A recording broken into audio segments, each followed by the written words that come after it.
원장님 혹시 골절 당하신 적 있어요? 당해본 적은 없습니다. 아, 한 번도? 이런 사람이 많이 없어요. 어렸을 때 스포츠를 많이 안 하셨군요. 축구 이런 거 안 하셨군요. 많이 했는데 속설 있잖아요. 아, 소리 예. 내면 네. 바디가 굵어진다. 뭐 이론적으로 생각하면 가능은 한 것 같아요. 정형외과에서는 이제 탈출증 진료 과목에 해당이 되나요? 그렇죠. 신경외과를 가시는 분들도 계실 것 같은데. 네. 정형외과나 신경외과나 척추를 같이 봅니다. 그러니까 신경외과는 신경, 그러니까 뇌를 주로 전문으로 보고 척추까지. 그러니까 뇌에서 척추가 이렇게 연결돼 있다고 보고. 그런 걸 중추신경이라고 하나요? 그죠. 머리랑 중추신경. 저희끼리 있으니까 네. 지금 좀 편하게. 걱정하고 있는데. 아니요, 저희 조촐하게 저희끼리만. 저희끼리 수다. 평소에 궁금했던 거. 자, 원장님 안녕하세요. 아, 예, 안녕하십니까. 네. 원장님 카메라 보시고 네. 본인 소개 한 번만 해주십시오. 아, 예, 안녕하십니까. 저는 김포에서 아사뉴드 정형외과를 운영하고 있는 원장 김태혁이라고 합니다.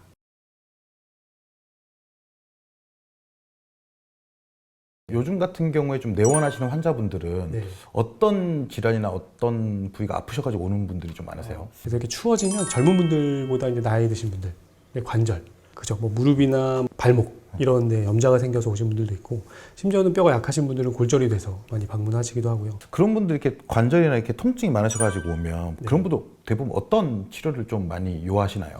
대부분 이렇게 뭐 급성기의 통증이 극심해서 하시는 분들은 응급실로 많이 가셔서 그쪽에서 이제 수술적인 방법을 치료를 하게 되고, 이렇게 의원을 찾아오시는 분들은 보통 이제 수술적인 방법이 필요 없는 경우가 대부분이긴 하죠. 그래서 보통은 뭐 기본적인 약물 치료, 그다음에 뭐 물리 치료, 필요하다면 뭐 주사 치료, 뭐 이런 것들을 이제 병행하면서. 그 체외 충격 이런 거 이렇게 한번 맞으면 네. 되게 뭐 금방 낫는다더라. 아, 네. 그 어떤 원리라든지 어떤 효과가 있나요? 충격파라는 게 이렇게 파동을 줘서 아픈 부위에 이렇게 도달해서 저 안쪽에 깊이 있는 세포들을 이렇게 딱딱딱 때려주는 치료. 그 원리가 우리가 뭔가 다치거나 아니면 많이 써서 생기는 염증 반응들, 그런 것들은 저 안쪽 깊이 있는 세포들이 염증이 생기면서 세포가 부종이 생기고 벽이 되게 약해져요. 부푸니까 아무래도 벽이 튼튼하지가 않고 약해지는데, 충격파라는 파동을 줘서 이게 다다닥 때리면 저 깊숙이까지 들어가서 그 세포를 이렇게 떨리게 만들어 주거든요.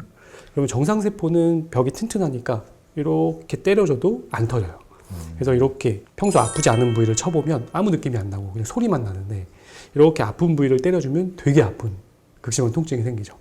그게 그 세포가 맞고 터져요. 터질 때 통증이 생기는 거고, 세포가 터지면서 그 안에 있는 물질들이 많이 있는데, 거기에는 뭐 세포를 좀 재생하는 물질, 통증을 느끼게 하는 물질, 이런 것들이 많이 들어있어서 그것 때문에 통증이 생기기도 하고, 걔네들이 정상세포를 좀 재생할 수 있는 그런 인자들이 있어서 그것 때문에 정상세포들로 이제 재생을 시키기 때문에 통증이 많이 좋아지죠. 한번 치료하고 다음 날까지 더 아프다는 분들이 있는데, 그게 오히려 더 좋은 사인일 수도 있죠. 아, 계속 통증이 유지되는 게 몸이 그쵸. 회복되어가는 과정이라고 보시면 세포가 거예요? 그만큼 많이 터진 거고, 하루 이틀 지나면 통증이 슉 좋아지는 걸 느끼시는 분들이 꽤 많거든요. 그래서 그런 분들이 내원해서 치료했는데 더 아프다 이런 분들이 있어요. 그러면 잘 설명을 드리고, 다시 또 치료하면 그런 통증이 많이 줄 거다라고 이제 설명을 드리면 믿고 따라오시는 분도 있고, 못하겠어요 하시는 분들도 있는데, 믿고 따라오시는 분들을 보면 충분히 치료가 잘 되는 경우가 굉장히 많죠. 달리기를 엄청 많이 해가지고 오랜만에 네네. 엄청 많이 달려가지고 되게 뻐근한데 이거를 계속 아파지고. 그죠. 네. 그래서 그 다음날 조금이라도 움직이면은 좀 풀어지고. 조금 풀어지고. 네, 그렇죠. 약간 뭐 네. 그런 느낌인 네, 거네요. 그렇게 보면 될것 같아요. 부모님 세대들이 연세가 있으시다 보니까 인공관절 이런 걸 좀 네. 많이 하시더라고요. 요거 이제 인공관절 수술은 어떤 분들이 좀 하셔야 되는 거지? 그래서 인공관절이란 거는 그런 마모된 물렁뼈를 잘라내고 거기에다가 쇠로 된 인공관절을 이렇게 덮어주는, 그래서 그냥 말 그대로 새로운 관절을 만들어준다, 이렇게 생각하는 거고요. 보통은 고관절 인공관절은 우리가 보통 골절되면 많이 하는 경우가 많고요. 또 인공관절이란 거는 이제 관절 이렇게 자연스럽게 움직일 수 있도록 하는 이렇게 부위인데, 그 뼈 끝을 싸고 있는 물렁뼈라는 게 있어요. 물렁뼈가 마모되는 거예요. 물렁뼈가 우리 닭 먹다 보면 이게 다리 끝에 싸고 있는 그쵸. 그게 물렁뼈인데, 굉장히 많이 씁니다. 그거에 벗겨보면 뼈가 그대로 노출이 되고, 그 뼈 끝에 신경말달들이 많이 있어서 통증이, 이 물렁뼈가 벗겨지면 극심한 통증을 느끼게 되거든요. 그래서 다쳤건 많이 썼건 그 물렁뼈가 약해지고 달아 없어지면 뼈끼리 이렇게 맷돌처럼 갈리는 현상이 생기죠. 그러면 체중을 싣고 이렇게 걸어 다닐 때 통증이 극심해지고, 그로 인해서 인공관절 수술을 하게 되죠. 관절이 다 마모돼서 물렁뼈가 없어진 분들이 이제 수술을 하게 되죠. 활동하실 수 있는 기간이 어느 정도나 필요할까요? 보통 무릎으로 이제 쉽게 설명을 드리면, 보통 인공관절을 하고 나서 요즘에는 빨리 걷게 하는 게 추세예요. 그러니까 인공관절이 잘 못 걷던 분을 잘 걷게 만들려고 하는 수술이라는 그러니까 빨리 걷게 하자. 보통은 한 3, 4일 정도 후부터 천천히 걷는 연습을 하고 그렇게 한 달, 두 달, 세 달 정도가 지나면 보통 한 3개월 정도 지나면 잘 걷고 통증도 많이 완화되고 그렇게 되죠. 그러면 그 수술하시고 나서 이렇게 뭐 내원하셔가지고 네네. 통증 관리라든지 이런 걸 하시나요? 보통은 수술 이후에 퇴원하고 나서 뭐 재활병원을 가서 재활을 한다거나 하시는데 대부분은 수술하고 나면 제일 중요한 게 통증 조절하는 거. 그 다음에 인공관절이니까 수술할 때뭐 조직이나 이런 것들이 많이 박리되고 그래서 유착, 그러니까 굳어버려요. 그래서 관절 운동을 열심히 구부리고 펴는 운동을 하는 게 중요한데 이런 것들은 다 충분히 집에서 할 수 있는 운동들이라서 요즘은 퇴원할 때 어떻게 관리하고 재활 운동을 해야 되는지 다 알려드리기 때문에 딱히 병원에 내원해서 뭘 하거나 하시는 분들은 많이 없고요.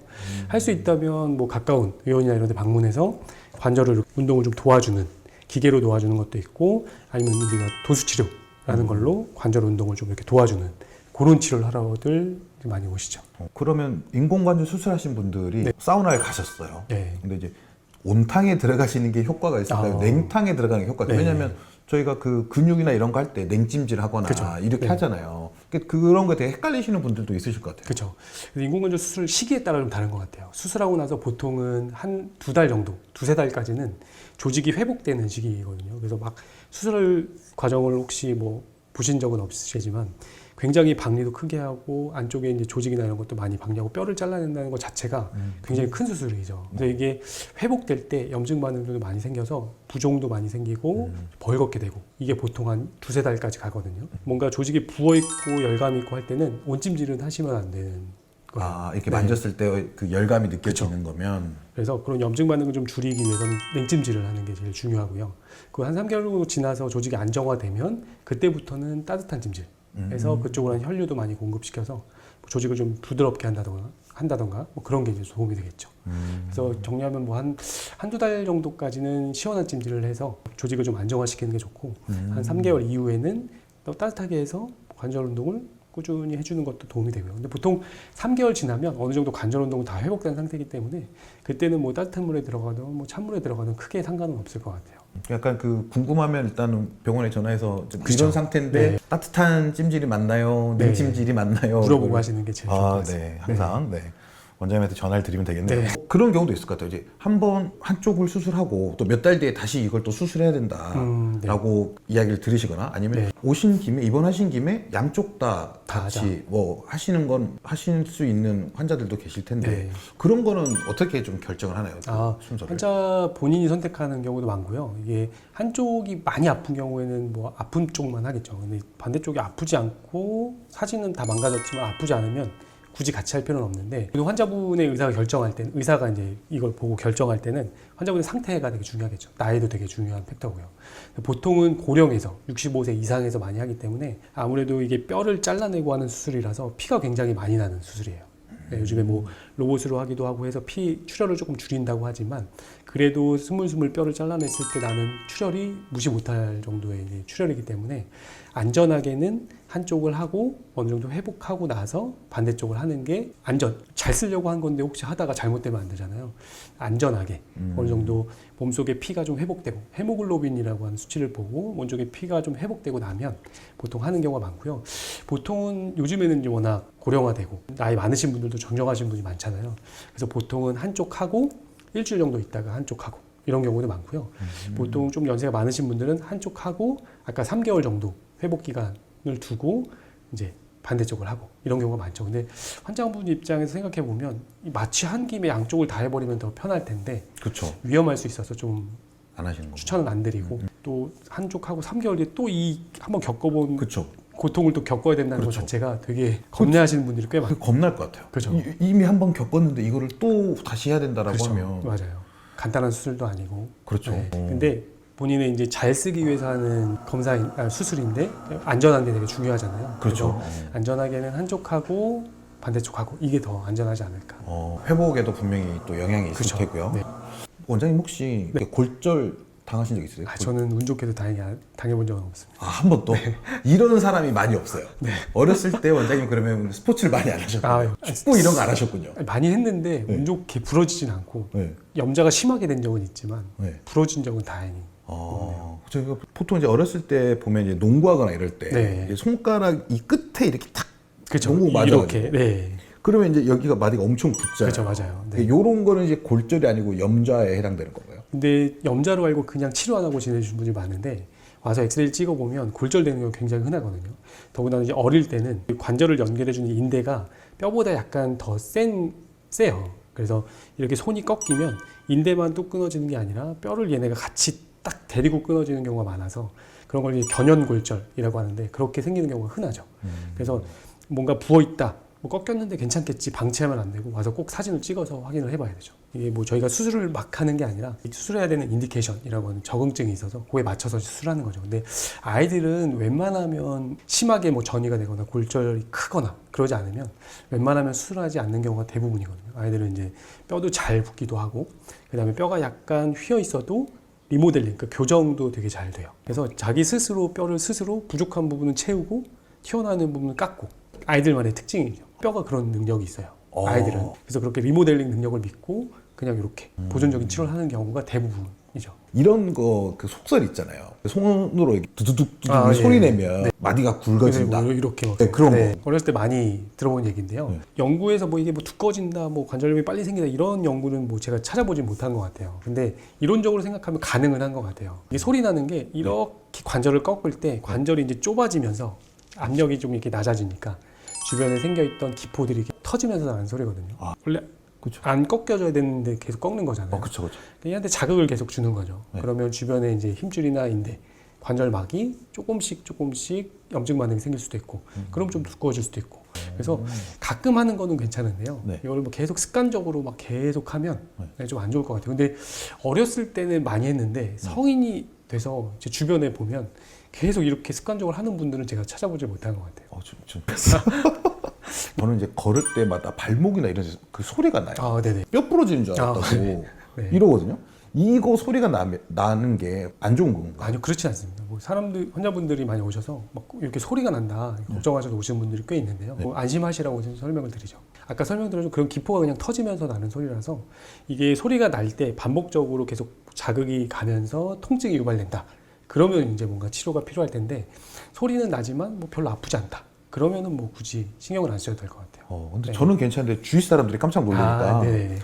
뼈 부러진 줄 알았다고 이러니까 그래서 그리고 이제 정형외과에 계시면 아무래도 이제 디스크 환자들도 좀 많이 보지 않으세요? 그죠. 디스크 환자들 그러니까 일단 디스크 초기 증상이라고 하면 어떤 것들이 환자들이 좀 느꼈어요? 이건 내가 좀 디스크인가 의심하고 좀 네. 내원을 해서 받아볼 필요가 있을까요, 검사를? 디스크 증상은 대부분은 이제 목 디스크나 허리 디스크가 생기게 되면 저림감으로 많이 나타나게 되죠. 그래서 찌릿찌릿 저린다거나 이상 감각이 생기거나 근육이 좀 뭉치는 느낌이 들거나 뭐 다리에 좀 쥐가 잘 나는 느낌이 들거나 그런 이제 현상이 생기면 병원을 방문하셔서 진료를 좀 보는 게 좋죠. 네. 그러면 이게 어떤 분들은 이제 신경외과를 가시는 분들도 계실 것 같은데 이게 어떤 차이가 있어요? 정형외과나 신경외과나 척추를 같이 봅니다. 그래서 같이 봐요? 차이는 별로 없다고 보시면 돼요. 그러니까 신경외과는 신경, 그러니까 뇌를 주로 전문으로 보고 그 다음에 척추까지, 그러니까 뇌에서 척추가 이렇게 연결돼 있다고 보고 그런 걸 중추신경이라고 하나요? 그죠. 머리랑 중추신경 그 다음에 척추까지 같이 이렇게 보는 게 신경외과. 정형외과는 뭐 뼈, 인대, 근육 여기 예를 들면 머리 빼고 목부터 발끝까지 근육, 힘줄, 인대, 뼈 이걸 다 아울러서 보는 과. 그래서 척추는 공통된 진료 분야라고 생각하시면 되고요. 그래서 신경외과를 가시든 정형외과를 가시든 척추는 다 진료를 보실 수 있다 이렇게 생각하시면 될 것 같아요. 고도 비만인 환자분들이 또 무리가 가서 오시는 분들도 있잖아요. 그렇죠. 네. 이런 분들은 허리 디스크가 오면 목 디스크까지 같이 오는 경우도 있나요? 대부분 허리 디스크가 있는 분들이 자세나 이런 것들이 좀 안 좋은 분들이 많다 보니까 목도 영향을 좀 받을 수 있죠. 그래서 자세가 안 좋다 보니까 목도 좀 안 좋으신 분들이 많고 허리도 좀 안 좋으신 분들이 많고요.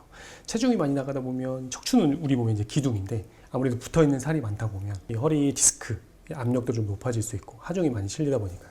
그래서 아무래도 디스크 증상이나 디스크가 터지고 그게 협착증으로 가는 빈도도 좀 높아질 수 있고 그래요. 그래서 보통 체중이 많이 나가신 분들이 목도 많이 아프시고 허리도 많이 아프시고 네. 어깨까지도 아프실 수도 있겠네요. 보통 우리가 이제 C자 커브 그죠. 목뼈 이렇게 생긴 그죠. 거. 이렇게 커브가 잘 있어야 되는데 자세가 안 좋다 보면 커브가 이제 일자목 아니면 거북목 이렇게 바뀌게 되죠. 그러면 목에서 나가는 신경들이 자꾸 당겨지고 그러다 보면 이렇게 옆에 목 옆에 붙어있던 승모근 이런 근육들이 긴장을 많이 하게 돼요. 그래서 이렇게 어깨까지 통증이 내려가는 그런 현상이 생기죠. 가끔 이제 가다 보면은 이렇게 보고 계신 분도 있어요. 그죠? 네. 목이 이제 곧 명치에 닿겠더라고요. 네. 이거 이제 그 자기가 일자목이 거북목이라든지 이런 목 디스크가 있을 수 있다라는 걸 사전에 좀 체크할 수 있는 그런 방법이 있나요? 예. 사진을 찍지 않으면 일자목인지는 그냥 이런 자세로 앉아 있으면 알 수는 없거든요. 이 자세는 발라 보여도 사진을 찍어보면 일자목인 분들이 굉장히 많은데 거북목은 좀 다르죠. 이게 목이 앞으로 이렇게 나가 있는. 그래서 진짜 실제로 옆에서 보면 거북이처럼 이렇게 나가 보이는 있나요? 이런 분들이 꽤 많아요. 그리고 뒤쪽을 거북목인 분들이 뒤쪽을 만져보면 버섯목이라고 해서 뒤쪽에 뭔가 이렇게 두툼하게 아무래도 이렇게 나가 있다 보면 7번 경추의 극돌기가 자꾸 자극을 해서 뒤쪽에 이렇게 연부 조직이 좀 부어 있는 분들이 있어요. 그래서 뭔가 두툼하게 만져지는 분들 이런 분들은 좀 의심해 볼 수 있죠. 거북목일 확률이 높다. 그죠, 맞아요. 네. 체크해 보시기 바랍니다. 체크해 보십시오. 목 디스크가 심하신 분들도 또 수술 학교도 또 하시나요? 그렇죠. 이게 보통 이제 디스크가 심하면 저림감이 좀 심하게 되고요. 저림감만으로 바로 수술하는 건 아니고 보통 신경이 이제 오래 눌리면 힘이 빠져요. 그래서 뭔가 물컵을 들거나 뭐 내가 예전에 썼던 힘들, 뭐 주먹을 꽉 쥐거나 이런 힘들이 좀 빠진 느낌이 든다. 뭐 무거운 걸 예전엔 같은 힘으로 들었는데 요즘은 잘 못 들겠다. 이런 이제 증상으로 수술을 하게 되죠. 그래서 우리가 목 디스크에서 수술해야 되는 가장 중요한 사인이 이제 힘이 좀 빠진다. 이런 마비 증상 이게 생겼을 때 수술을 하게 되죠. 그 수술을 하면 이 흉터나 이런 것들에 대해서 네. 고민하시는 분들도 계실 것 같아요. 그렇죠. 많이 큰가요? 이게 예전에는 옛날 방식으로 수술하는 경우에는 아무래도 잘 보이면 수술도 잘 될 거잖아요. 그러니까 많이 열고 많이 째고 수술하는 경우가 많았는데 요즘은 또 이게 우리 내시경으로 수술하는 경우가 굉장히 많아요. 무릎이나 이렇게 관절경으로 구멍을 하나만 뚫고 하는 경우도 있어서 보통 상처가 한 1cm 이렇게 되는 경우도 있고요. 2개 뚫면 1cm, 1cm 이렇게 해서 하는 경우가 요즘은 되게 많죠. 요즘 디스크로 열고 수술한다? 이런 거는 별로 못 본 것 같아요. 수술 상처는 굉장히 작다. 근데 나중에 협착증이 돼서 굉장히 심해지면 그때는 이제 많이 열고 수술을 하게 되죠. 그때는 좀 상처가 커지게 되고 뭐 다른 질환으로 목 수술하는 경우에는 또 상처가 커지게 되고요. 디스크를 이제 단적으로 보면 디스크 수술로는 요즘은 상처가 굉장히 작다.